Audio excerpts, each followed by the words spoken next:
soit affligeante, soit inquiétante, soit les deux, que forcément, la qualification qui était déjà quasiment acquise, passe au second plan par rapport à ce qu'on a vu. Non, mais la Ligue des Nations, après l'Euro raté en 2021, la Ligue des Nations avait été une bouffée d'oxygène. On a vu 2 matchs extraordinaires, la Belgique-Espagne, on s'était régalé. Là, la Ligue des Nations a fait pchit, complètement. Là, on est dans la même continuité que l'Euro, et c'est vrai qu'on est désenchanté. Le tirage au sort des quarts de finale. Peut-être, pardon. Allez-y, j'allais faire ma petite annonce, mais allez-y. Non, mais justement, peut-être que ces matchs-là, quart, demi, voilà, ça va nous redonner un peu de mais vigueur, la Ligue des Nations, enfin, moi, je perçois la Ligue des Nations comme des matchs amicaux. Hein. Je sais pas. C'était pas notre sentiment au début. Non. Mais c'était parce que c'était neuf, parce que c'était toujours mieux que les matchs amicaux, parce qu'il y avait toujours. Mais franchement, quand tu vois comment ils les jouent, ce sont des matchs amicaux. Non. Je sais pas, c'est le niveau de l'équipe de France qui a baissé ou alors c'est juste l'usure des compétitions. Ça va, t'as l'Euro, t'as la Coupe du Monde, ça va. Non, on attend tous le championnat du monde des clubs. On a tous le championnat du monde des clubs. Là, cette année, on a tous le 15 juin, 13 juillet. 15 juin, c'est pas la Ligue des Nations qui dit ça, parce que la France fait pas de grands matchs. Non, parce que les autres nations la jouent sérieusement. J'ai du mal à la considérer comme la 3e grande compétition d'équipe nationale. C'est une compétition en bois, franchement. Ouais, mais c'est mieux ça que des matchs amicaux. Ils ne les jouent même pas comme des matchs de compétition. Là, l'équipe de France. Parce qu'il n'y a pas une intensité dingue. Ça joue un peu plus. Quand même. Puis il y a eu des bons matchs d'équipe de France en Ligue des Nations, aussi. je le rappelle. Oui, mais moi, je m'enflammais pour un match de l'équipe. L'Italie, tu joues la Belgique. Là, on aurait eu. Si tu joues un match. On aurait eu un France-Paraguay. En fait, c'est pas l'adversaire qui me dérange. Moi, c'est ce que tu mets dans le match. En fait, tu peux t'enflammer devant un France-Paraguay s'il y a les ingrédients qui sont mis pour que tu t'enflammes. Si c'est pour jouer contre l'Italie et de jouer mal et que je dis l'Italie au hasard, mais qu'il n'y ait pas de contenu, en fait, peu importe que ce soit Ligue des Nations ou un match amical. Il vaut mieux avoir des France-Italie, même si la Belgique est moins bien en ce moment, de France-Belgique, que des matchs France, je sais pas moi. Mais tu l'avais la Belgique en amical. Le propos de Cialis, c'est qu'importe l'affiche, du moment qu'on ait le contenu. Mais oui, c'est ça en fait qui nous manque. Ça nous manque quand même depuis trop longtemps. En France, n'importe qui en mois de novembre, tu avais du contenu. Oui, mais là, tu as du contenu, Jean, quand même. Il y a déjà quelque chose avec un objectif d'aller chercher un titre. Ouais, il faut dire aux jeunes, il faut rappeler aux jeunes, on en était que de 98 à 2000, on a eu des matchs amicaux qui étaient une fête. C'est-à-dire que chaque match amical de l'équipe de France, dans ces années-là, c'était des gros matchs. Il y avait des France-Pays-Bas, des France-Portugal, qui étaient des fêtes, qui étaient des fêtes du jeu. C'était un moment de grâce. Moi, je me souviens, on allait au stade, on se pinçait pour se dire, c'est extraordinaire ce qu'on voit. Ça passait très. Même dans les années 80, quand il y avait des France-Italie amicaux avec Platini ou des France-Brésil amicaux avec c'était un kiff total. Oui, et puis la Fédé a aussi le droit d'organiser des matchs contre des grosses nations. Tu n'es pas obligé de toujours faire des amicaux contre des petites nations, des petites équipes, parce que tu as... Trois petites choses à vous dire. Tirage au sort des quarts de finale, vendredi 22 novembre, 12h sur la chaîne Équipe. Là, ce que vous voyez, c'est en semi-direct, c'est le bus, ou le car, le bus, je ne sais plus si on dit le bus ou le car d'ailleurs. Un car. Le car des Israéliens, donc des joueurs israéliens qui quittent le Stade de France. Image il y a quelques minutes. On ne quitte pas le Stade de France pour retrouver Giovanni Castaldi. Sur la qualification, on retrouvera évidemment dimanche du côté de Milan pour Italie-France. Pour vous, c'est quand, t'as dit? C'est vendredi. Vendredi, pas demain, mais vendredi dans 8 jours. En 8, comme disent les anciens. Vendredi en 8. Bah oui.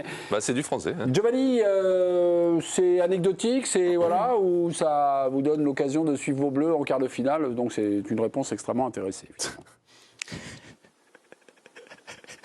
Je savais pas que c'était devenu mes Bleus, j'adore le terme. Non, mais moi je pense que cette compétition, elle prend tout son sens à partir du moment où on est qualifié pour la phase finale. Je suis un peu d'accord avec Régis sur les matchs d'avant. Il y a quand même des odeurs parfois de matchs amicaux. Ça prend toute sa saveur quand il y a des grandes nations qui s'affrontent sur des matchs à élimination directe. Donc c'est pas anecdotique parce que vu la dynamique actuelle de l'équipe de France après un Euro dans le contenu qui a été extrêmement décevant, si les quarts, les demi et la finale sont des matchs un peu plus fous, un peu rythmés comme ce qu'on avait vu face à l'Espagne et à la Belgique, ça peut donner une dynamique qui est totalement différente. Donc à mon sens, ça peut compter. Avec le Kicks, peut-être, le retour du Kicks. Tout à l'heure, quand même, sur la question du coaching, vous avez mis... on lui souhaite, en tout cas, comme dirait l'autre. Mais tout à l'heure, dans vos interviews magnifiques de Didier Deschamps, vous avez libéré la question. on a fait les changements trop tardivement. Donc Jérôme Alonso dit merde, on a loupé une info de Giovanni dans le staff. Ah oui, il a dit. Mais tout à l'heure, Jérôme, je raconte pas des bêtises. C'était magnifique. Hein, c'était magnifique. On est un peu déçus au niveau du libellé de la première question. C'est tout ce qu'on voulait vous dire.